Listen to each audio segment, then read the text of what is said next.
In today's video, I read a book, I paint a wire, I show you a fridge magnet, also I make a few holes in the wings, and finally I paint a red dot.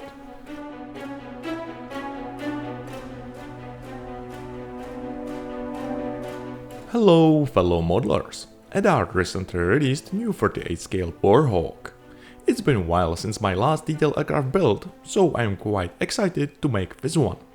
Royal Class Edition includes 2 kits with 12 different markings, making it tough, pick just one.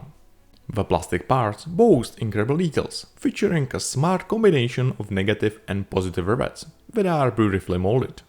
The cockpit is meticulously detailed, so there is no need to purchase any extra parts for this kit. However, if you want to dive into this machine, then you can make minor modifications and open some covers. There will be new LSN engine, so I don't need this fuselage section. I must also remove this cover for radio bay. Additionally, there is some plastic to trim away on the wings for installation of a gun base. And while I'm in the cutting mood, I can also include new flaps. When cutting, avoid making a direct cut along the pan lines. Although the razor saw is thin, it's not precise as the line itself, which can lead to removing more plastic than needed or making an uneven cut. This can result in poor fitting of the parts and require additional filling. Instead, cut close to the line and carefully trim away any excess plastic using a sharp blade and sandpaper. For the radio bay doors, which are round, the best method is to drill a few holes first and then connect them. Be mindful not to cut deeper than you intended. Doing so could damage the model or lead to accidents with your fingers. Using masking tape can effectively guide your cuts. I typically use metal file for round shapes. There is also raised detail above the surface. I must be careful to remove it without damaging the surrounding details or cutting too deeply. The masking tape also helps ensure the straight cut with a razor saw. The instruction manual doesn't specify how much plastic needs to be removed, leaving me uncertain. There is a slight offset with the flaps line, but the manual gives a straight cut line. So, before removing more plastic, I should assemble the metal flaps and conduct a fitting test to confirm the size is right. I suggest roughening the surface with a soft 2000 grade spine sandpaper. This technique will improve the adhesion of the glue and paint, ultimately strengthening the entire assembly and enhancing its durability.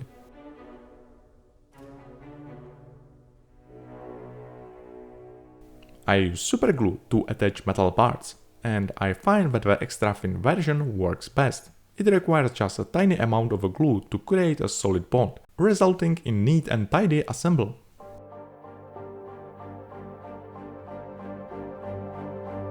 The flaps are designed for easy assembly, so there is no need for any special bending tool. I appreciate that Eduard produced the flaps in metal rather than through 3D printing. The metal ones are more detailed, thinner and have no printing layers.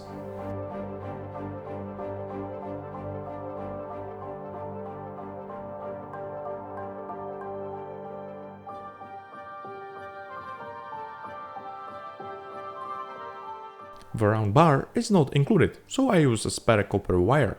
It is essential to have it perfectly narrow. You can also purchase a strong thin steel rods, but the copper wire is sufficient. To tidy up any excess superglue, I am using a debonder, which is a special chemical that deactivates dried glue. After sizing everything up, I have figured out how much plastic I need to trim away. The last section to detach is covers for gun base. The ammo boxes are accessible from the top and you can reach the machine guns from underneath.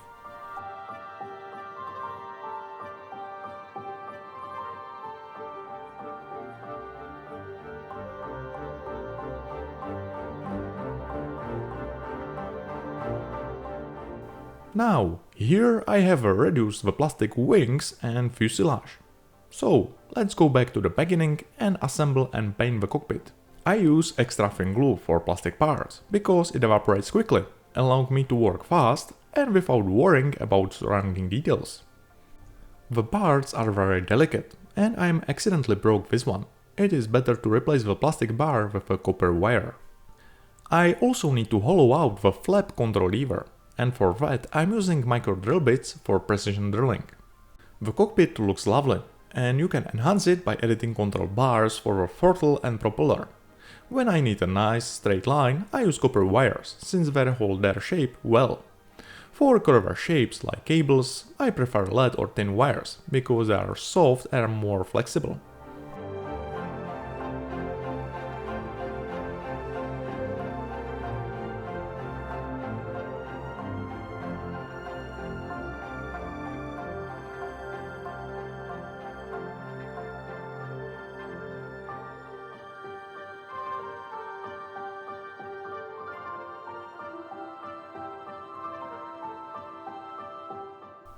To create scratches on the floor, I apply a layer of silver Mr. Color 8, followed by acrylic green over it.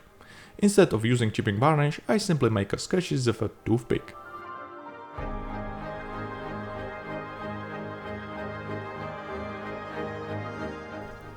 Now I just need to paint the remaining details. I chose acrylic paint because it works great with paintbrushes and stands up well to weathering chemicals.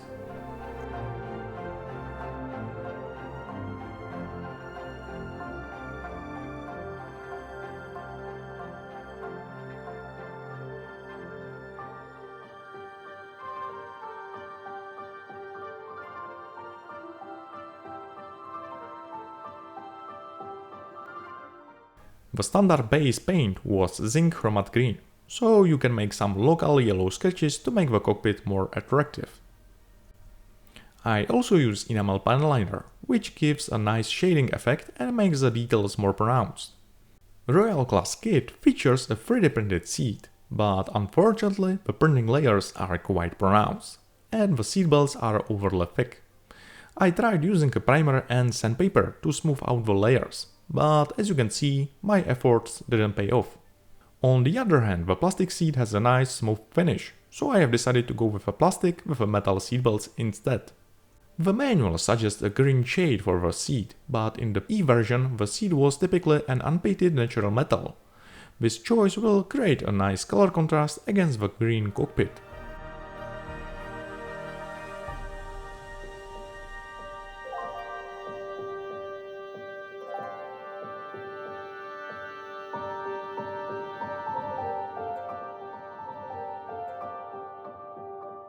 Just for comparison, the seat from plastic and 3D printed.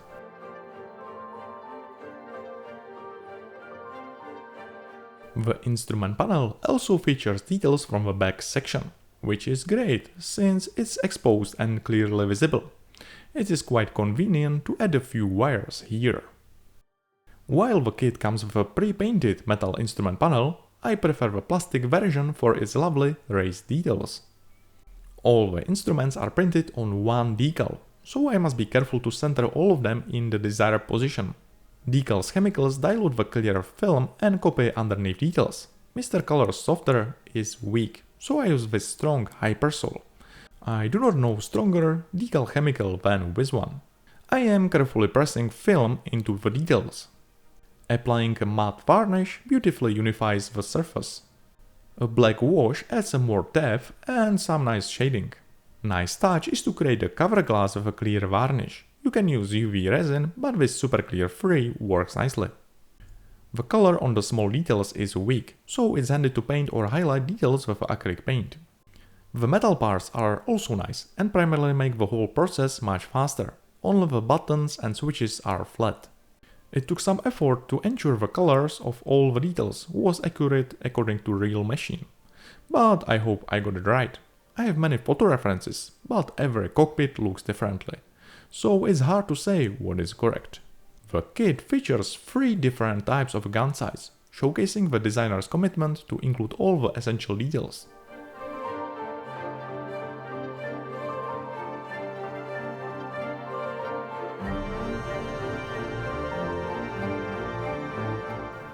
The following detail is the radio bay.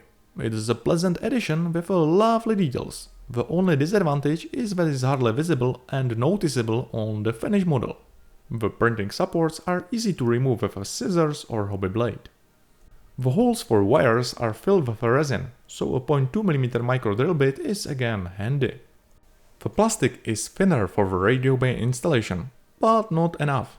Therefore I am removing plastic with an electric grinder. It is essential to set a low RPM, otherwise you can damage the parts due to heat from friction. Once again, the printing layers are quite pronounced. A great technique is to first unify the lines with a primer, before smoothing everything out with a sponge sandpaper. Good news is Eduard has invested in new, more advanced 3D printers, so we can look forward to even more intricate prints and less cleanup work in the future. When it comes to transmitter and receiver, that could be painted silver or black, but based on references, the black seems to be more common choice. For the copper pipes, I am using lovely Agama polishable paints. Their pigment are both rich and smooth. I tried Tamiya enamel paints, but they just can't compete with the Agama quality.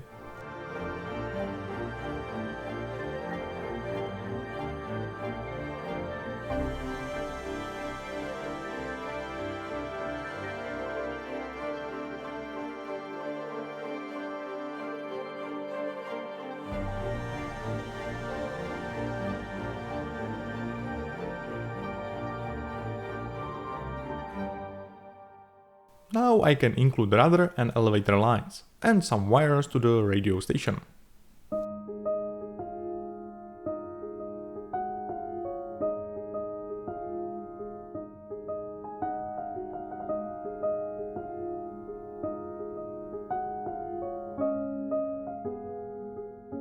I found the battery box quite dull, so I placed the labels from spare decals.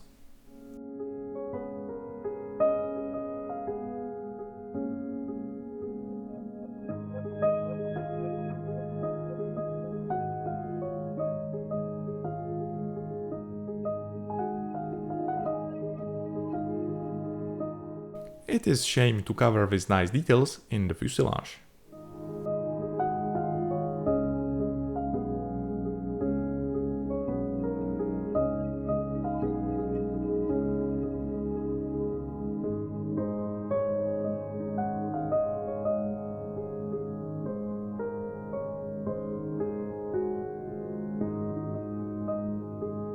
The fuselage fits well, but is handy to unify the seam line with a putty. I prefer flexible superglue because it's more stable and does not create sink marks over time. Okay, now the funny part. The engine section has many steps and is designed to smallest detail. The engine is composed of many parts created through 3D printing. I am carefully trimming away the printing supports with a scissors and hobby blade. But I find the razor saw is best for more delicate pieces. 3D printing technology enables the printing of the entire engine in one piece, complete with spark plug wires or cooling pipes. However, there are still many separate parts. And if you want a precise engine replica, you can include many pipes and cables.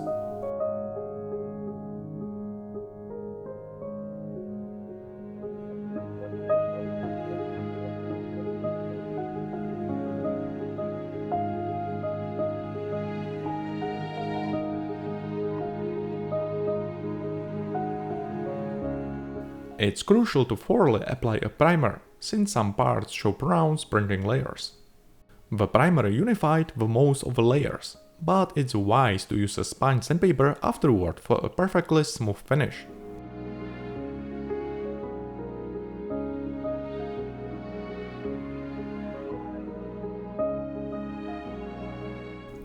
You can notice different shades of radiators. Some machines have them in copper shade and some were in silver. I think it's interesting to make an oil radiator from copper and two Prestone coolers from silver. The Ellison V1710 engine has a lovely blue shade. I mixed the paint with a grey and blue.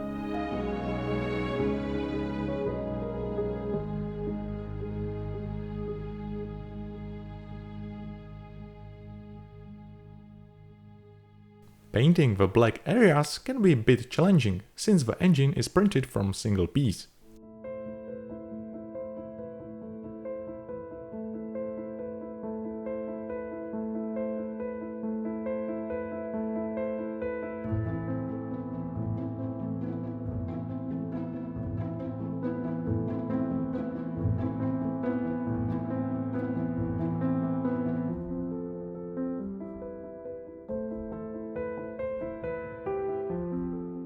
You can spot several bolts on the engine that are silver. With a fine brush, you can easily paint them all, as these details truly make the difference.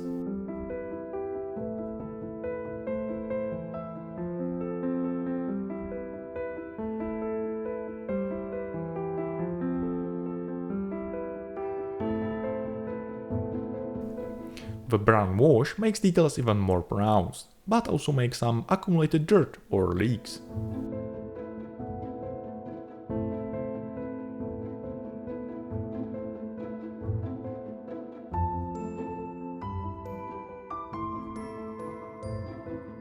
If you are looking to add a wetter look, consider incorporating scratches to reflect maintenance wear.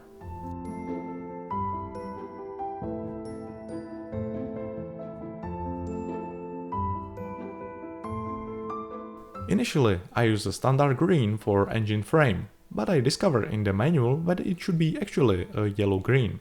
While I usually stick with a 1942 color scheme, I have some photos that show a khaki green shade, making it hard to pin down the exact color. I lean towards the yellow-green, since it contrasts beautifully against the khaki green of the entire model, breaking up the uniformity. The engine features two types of exhaust, which vary depending on the model you choose.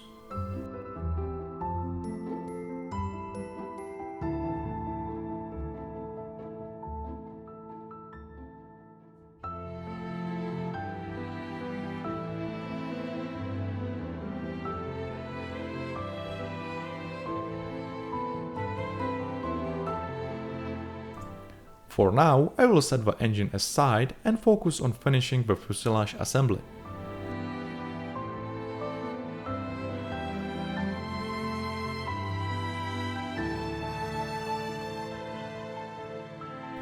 If you made cuts accurately, the fire partition and radiator should fit seamlessly without any issues. I opt for lighter zinc chroma shade, so I am currently repainting all the green components in the engine.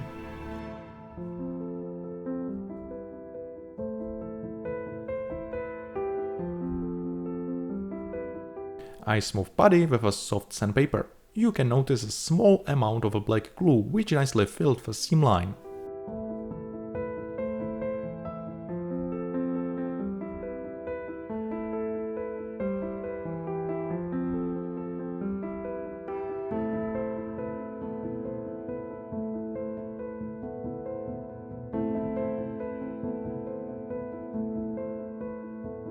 The pipes have rubber seals with a metal hose connector clamp.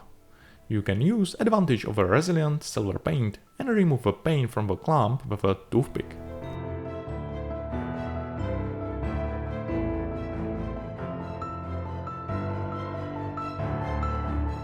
And also some dirt and leaks under the engine. Now let's shift our focus to gun base.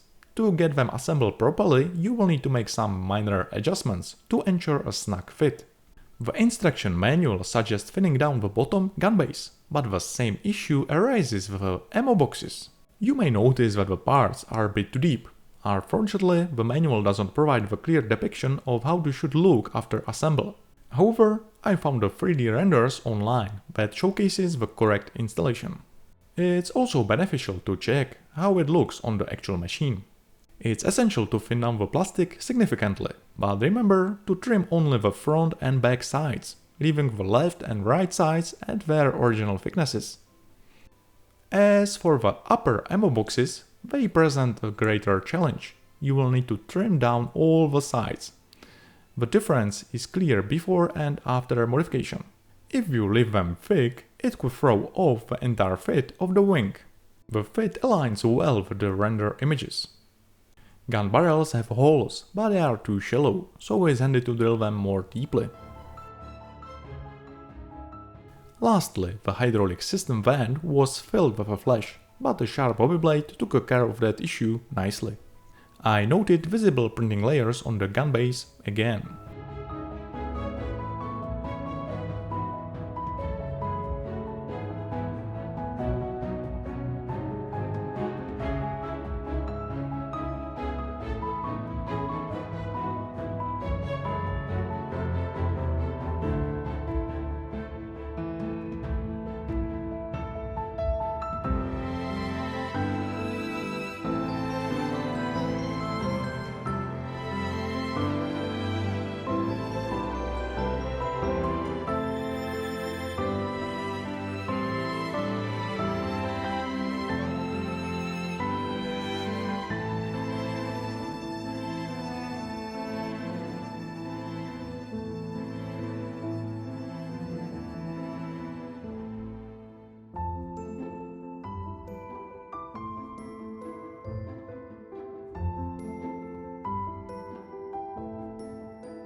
When installing the flaps, it's crucial to thin down the plastic. The wings has numerous holes, and there is no plastic on the flap side, so I was skeptical about fitting, but it seems without larger problem. Only issue is glue on the radio bay that extends into the wing part. The wrong fitting is mostly caused by modeler error rather than the kit design.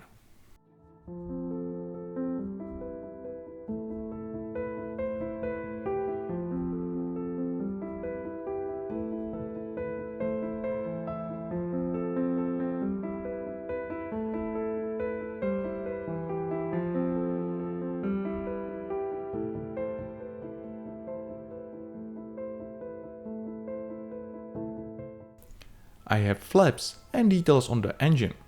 I don't want to damage these sections, so I decided to attach the wheels before painting.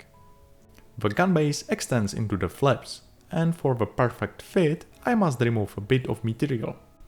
Without modifications, the assembly is much easier and precise. With plastic modifications and corrections took some time. It's essential to test fitting before gluing. For larger metal parts, I prefer using Loctite slow-drying superglue. It's give you more time to adjust the position or to detach the flaps if something isn't quite right. I tried to be precise, but with all the modifications, I wasn't. Therefore, I was forced to use a little bit of Tamiya putty to fill the gap between the wings and fuselage. The surface is rich in details like positive rivets and bolts, so it's best to steer clear of the sandpaper. Instead, you can smooth Tamiya putty using a lacquer thinner. However, you must use a sandpaper for more significant corrections. In the Royal class kit are cast wheels. They have a mold runner that eliminates the tire pattern. The resin is soft enough that you can easily restore it using a razor saw and hobby blade. On the stand, it might be hidden, but it's first thing you notice when you turn the model. That is why I prefer to pay attention to these details and recreate them. After removing the mold runner, you might spot a subtle spiderweb pattern. This is caused by the pressure from the side cutters on the plastic. To avoid this problem, it's best to use a razor saw when cutting the parts out of the sprue. Eduard's clear parts are molded from hard plastic and are extremely thin and fragile.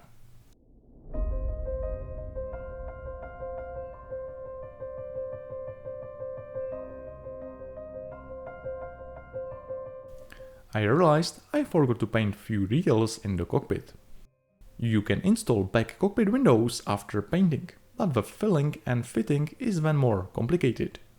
For this reason, I prefer to assemble and paint this section in advance. The primer will definitely reveal some mistakes.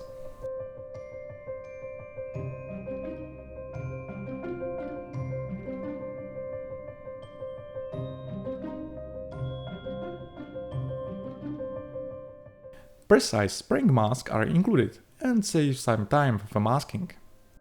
The back cockpit canopy consists of two parts. The seamline will be noticeable even if you open the cockpit, so make sure to fill it in. The panel lines have a difficult round shape for rescribing. I use a hobby blade which also allows a round cut. The razor saw is also good, but only for straight lines.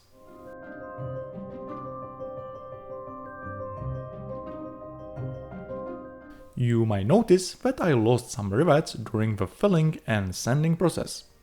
Since I do not have a riveting wheel with a precise tooth pitch, I must meticulously restore the rivets with a tailor's needle one by one.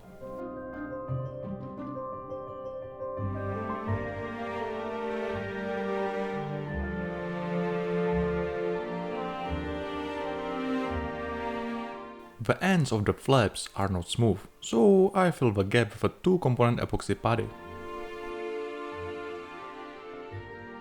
The landing light is simplified, or rather, there is only a hole in the wing. I am filling the hole with the epoxy putty and smoothing the shape with a cotton swab. I will add the light bulb after the painting is done. I recommend cleaning the surface with isopropyl alcohol before painting. While I try to wear gloves throughout the building process, there is still a lot of dust, paint and grease on the surface. Cleaning it properly will definitely enhance the color application. I use a spare cockpit canopy as a mask for this project. First, I'm spraying the cockpit with an interior green shade. It is crucial to do this before applying the primer, otherwise the frame will end up looking grey from the inside. Next, I'm spraying a smooth layer of a Mr. Color Surfacer 1000. It might look nice at the first glance, but upon closer inspection you will notice plenty of mistakes. After much contemplation, I have chosen a color scheme according to the story of legendary pilot Robert Lee Scott. I recently picked up his book God is My Co-Pilot, which shares his experience with the flying tigers in China, Burma, India theater. I also have in the box fridge magnet with this flying tiger, so this marking was destined for me. Robert Lee Scott operated out of China, where he faced challenging weather conditions and lack of supplies. As a result, many P-40s were heavily weathered or even damaged, often relying on the spare parts from wrecked planes. However, this Warhawk was relatively new, so I plan to apply only minor weathering. The wings near the cockpit typically shows heavy signs of wear from crew and maintenance personnel. To achieve this weathering effect, I'm applying a soft layer of a silver followed by chipping varnish. My friend Ondra from Omask is creating these spring covers. They are included as a bonus in the Royal Class kit. The standard grey shade is similar to the primer, so I need only a soft layer. Masking isn't too challenging since it features typical US olive green camouflage. Many P-40s created for British ends up being used in China, India or Australia, meaning that even US aircraft spotted British camouflage. This makes it quite handy to find photo documentation including your specific marking.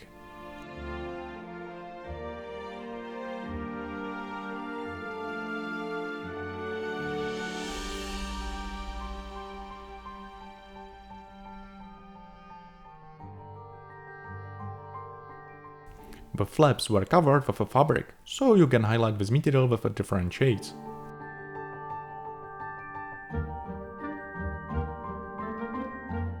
I am selectively highlighting some ribbon lines with a lighter shade, but I'm avoiding doing this on every single one.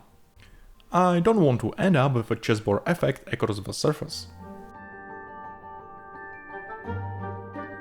Robert Lee Scott wasn't an official member of American volunteer group, but he did fly alongside with them in borrowed P-40.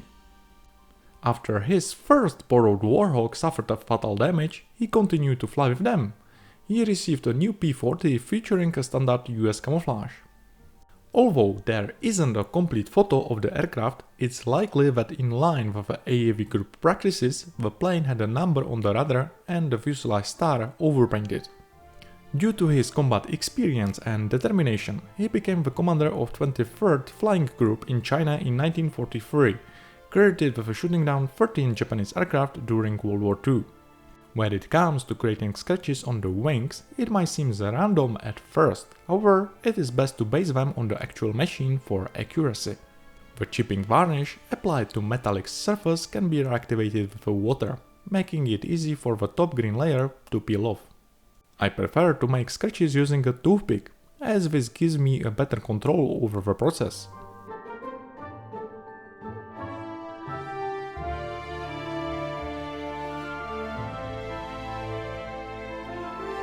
Scratches usually appear on the second wing as well, but they are typically less pronounced.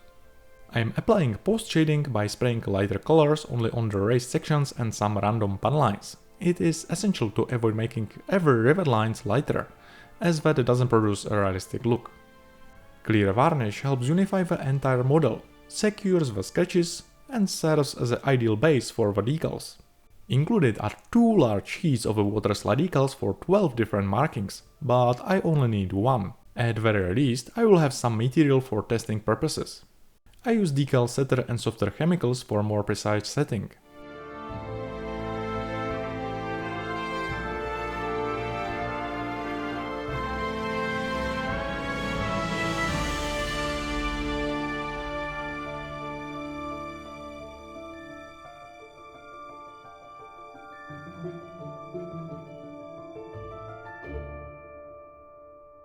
Since some decals extend into the gun base, I need to carefully trim them with a hobby knife.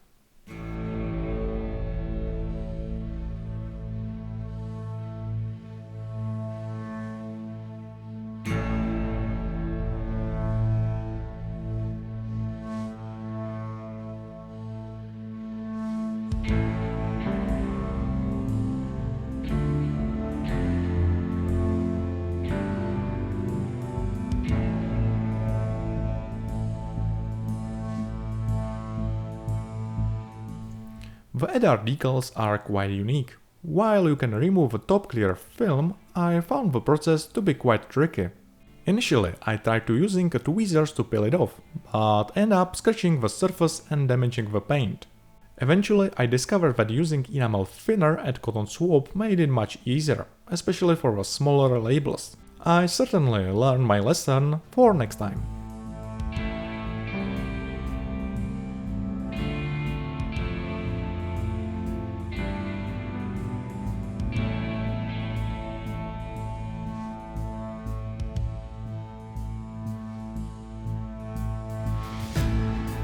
You can notice the peel of paint. It is caused by removing the decal's film. I mixed similar shades and painted the spots with Warhawk paint. The decals have a problem with the rivets. I used a needle to restore them, but I came across a tutorial on the Facebook that suggests using a soft toothbrush to gently push paint into the details. I am looking forward to trying out this technique next time. One small correction. I look at my references and notice that this span line should not exist, so I additionally fill it and repaint it. Then I unified the model with a Mr. Color flat clear.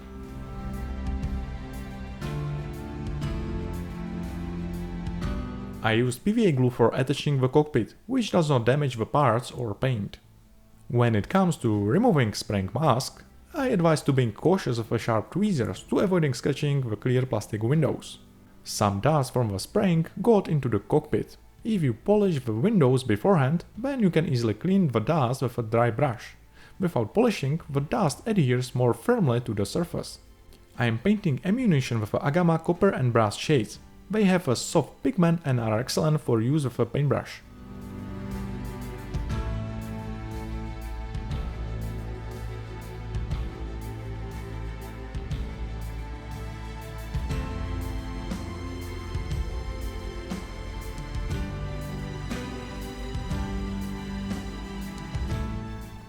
The P-40 was a real workhorse, and if you ever made models from China or Australia, you will understand how tough the conditions were for these machines and pilots.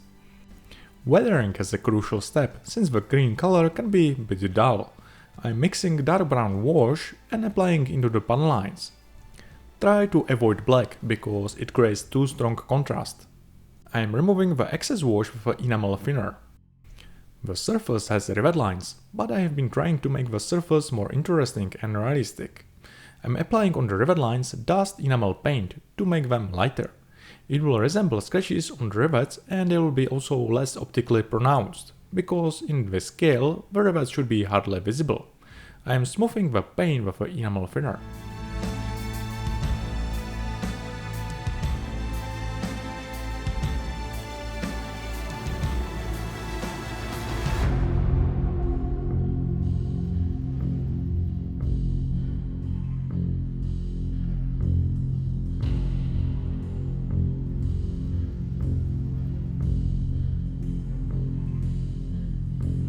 Then you can apply soft stains of oil paint. You can notice the difference after basic shading, the wings with optically lighter rivets and surface with only dark brown wash. I am adjusting the weathering based on historical photos, and each shade requires different approach. Sometimes it pays off to make the surface weathering darker, while at other times lighter tones are more effective. The engine fits perfectly, and the model is starting to look complete, though it still needs a few more details.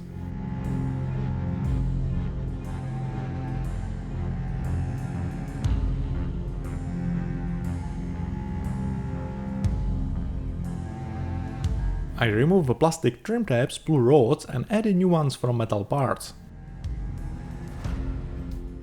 The kit is missing antenna wire holder, similar to the one used on the British Kitty Hawks. So I sculpt a new one from Tamiya epoxy putty. According to the book, God is my co-pilot and various reference photos, the soil in China has a distinct reddish hue. I am applying burnt umber shade on the wings, around the fuselage and around the gun base, which are the areas where the crew typically conducts refueling, rearming and other tasks.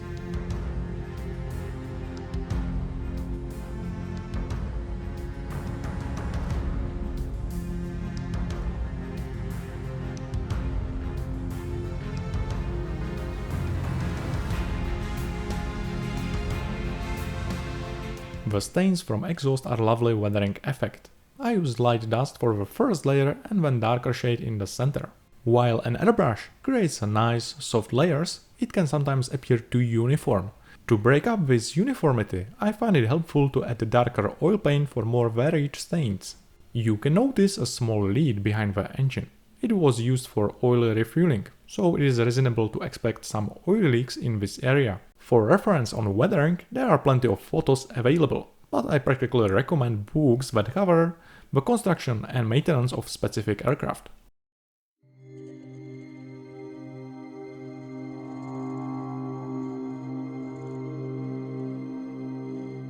The silver scratches are nice, but are too pronounced and aggressive. You can make more decent scratches with a lighter surface shade.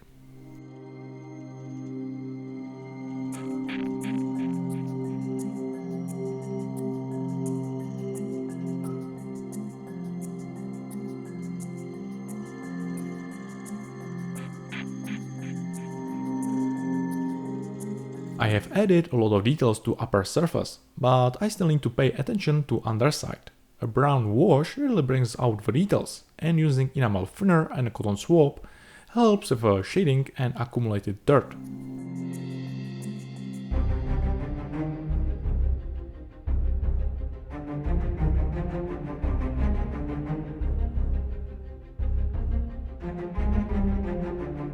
I like that Eduard included the position lights as a separate part. It allows comfortable installation and realistic result. The layers of a primer, paint and wash slightly fill the connection joints. However, extra thin glue nicely dilutes all the layers into the base resin, allowing easy fitting.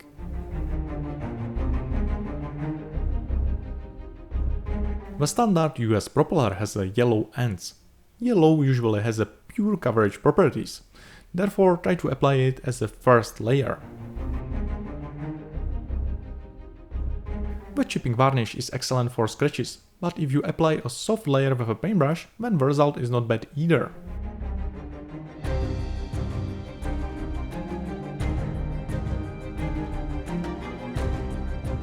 I am attaching the cockpit canopy with a PVA glue. It is safer solution. The super glue fumes can damage the clear plastic. P-40 has a good armament of a 650 caliber Browning machine guns. I like highlighting the use of these guns with a dust from gunpowder on the wings. I use airbrush and highly diluted acrylic paint. It is handy to mix dark brown paint rather than black. Typically, the underside of the aircraft is marked by oil leaks from the engine and dirt from the wheels. Given that many airfields in China were often dusty or muddy, there is plenty of room to play around with a depiction of accumulated dirt. I am creating dirt using a mix of burnt umber and black oil paint, along with an enamel thinner. The reference photo appears to be missing crosshair, but it was a standard equipment. It was probably removed during maintenance. In any case, it is a lovely detail, so it is a shame not to include it. And with the details, I am done. I am glad that I could make another detailed aircraft model, because it was pleasant for me to learn about plane construction, design and, in this case, about the pilot himself. I am also glad that Eduard is producing these lovely kits with complex details, allowing to us have a lovely piece of history in our collections. Thank you all for watching, and heartfelt thanks to my Patreons for their incredible support. See you next time!